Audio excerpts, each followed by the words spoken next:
Okay, in this section what we're going to do is we're going to talk about CSS and setting margins, setting padding, and setting borders. And before we do that, you have to understand what is known as the box model. And I have a little picture here to kind of demonstrate what I'm talking about. Here is the image itself. So this element has been put on a page, we'll say, using an image tag. And the image itself has a predefined border around it, in this case the black line, and it's invisible by default, and we'll work on some CSS to make it visible and to change the style of it.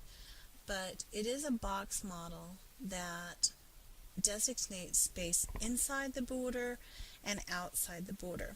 So if we wanted to add space between the element, in this case it's a picture, but it can be text, it can be links, it can be almost anything. If we wanted to add space between the element and its border, we would change the padding. That is known, the space around there.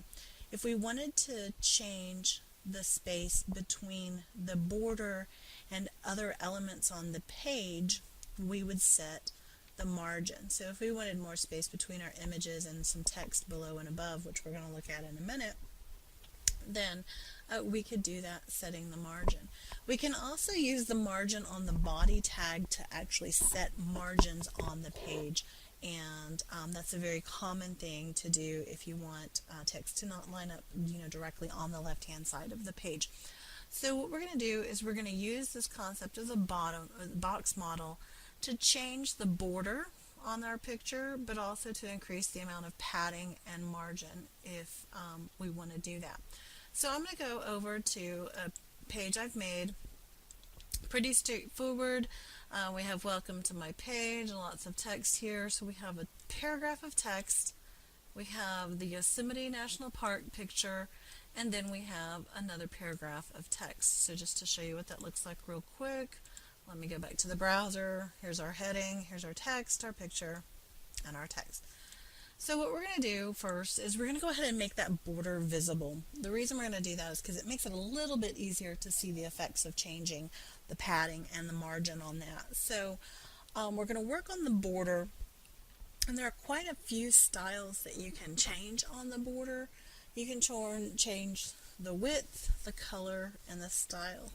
And you can also change each element, the border top, the border bottom, the left, and the right side of the border.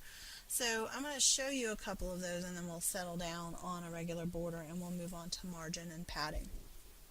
So again, you could do this in line if you wanted to. You could do it for all pictures on the page by doing it up here in an embedded style. You could define classes with different borders if you wanted to and apply those different classes, which would in effect apply different border styles to different pictures on your page. But in this case, we're going to go ahead and just do an embedded style tag. We're going to redefine the image tag, so all images we added to this page would inherit this style. And so the first thing I'm going to do is I'm going to go ahead and choose border width. This is going to define the border width uniformly for all sides of the border. And you're generally going to do this in pixels. So let's go ahead and give this a fairly good size border of 3 pixels.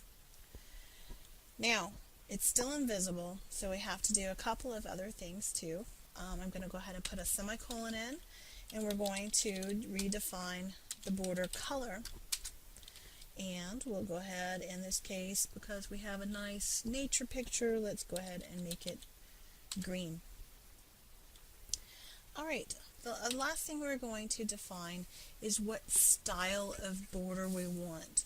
And this has quite a few options on it. We can have a solid line, we can have a double solid line, we can have a dotted line, dashed, groove, ridge, inset, and outset. So real quick before we go on, I'll probably show you a couple of those just to show you the variety of that. So I'm going to go ahead and do border style, and let's just start out simple with a solid green line of 3 pixels width around our image. So I'm going to save that, maybe, And I'm going to switch over to our browser and reload it, and keep your eyes on the image there. So we have our green border. Let's go back and just to show you some of these border styles. Let's change the border style from solid to double. And if you spell it correctly, it works much better. Go ahead and save that. Reload. And you can see it turns into a thin double green line. If you wanted that to be a little bit thicker, you could change that width. And you can see that a little bit better. So there's double. You can have dotted, which is going to give you kind of a polka dotted look. It's a little crazy, but it can be fun on the right page. We reload that. There are dots. You can have dashes instead of dots if you are so inclined. And then the last couple of options, groove, ridge, inset, and outset, give you variations on a 3D type of look. So I'll just go ahead and choose groove out of the remaining ones to show you. So give you kind of a 3D picture frame look there. Alright, so before we move on, I wanted to show you one more thing about the border. You can define different elements, the top, bottom, right, or left side of the border. You can do that with all three of these, the width, the color, and the style. But in this case, what I'm going to do is I'm just going to change the color of each side to show you how it works. And so what you're going to do, instead of just border color, you're going to do border dash top dash color is green. Then you'll add one that is border dash bottom dash color red. You can do border dash left dash color, this is very crazy, orange. And we can do border dash right dash color, and we can change that to, I guess, blue, since I'm sticking with the primary colors. And again, remember, you can do that. You could change the style on the top, bottom. You could change the border width on the sides if you wanted more of a 3D effect. But I'm going to go ahead and save that and reload that just to show you that it works. So you have a lot of control over the border, and you can really configure it to look exactly how you want it to.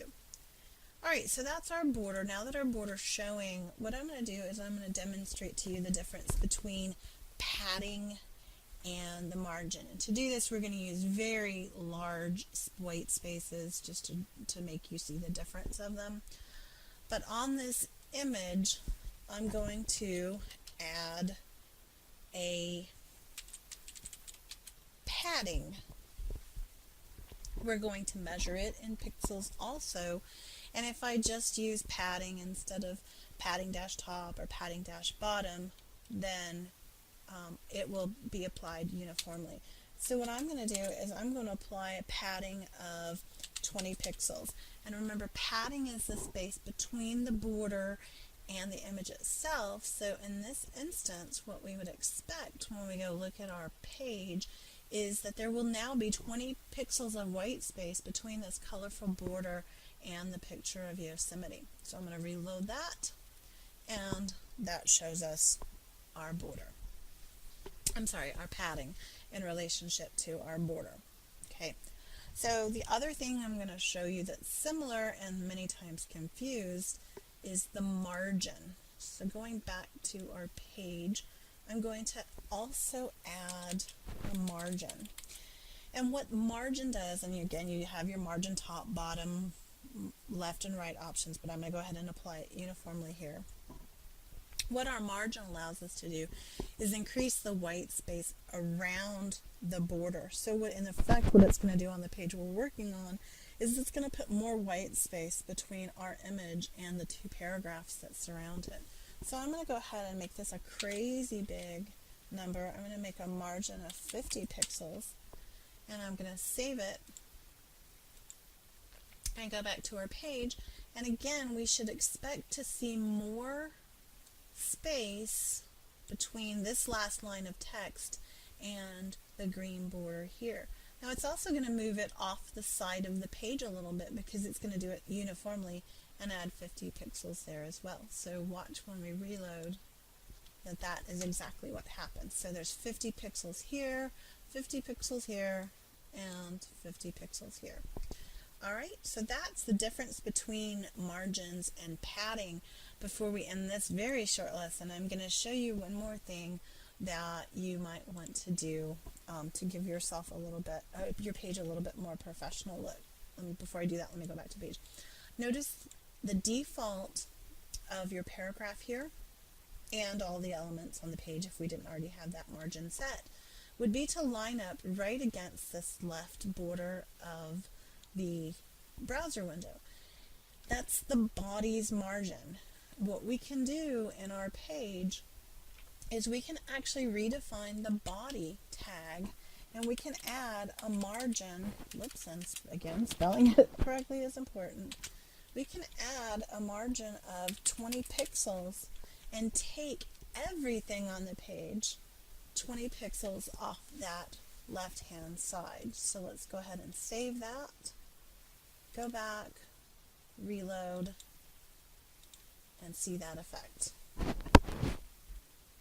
Okay, so that's what we have for our page today. On the next lesson, what we're going to do is we're going to look at backgrounds for our page.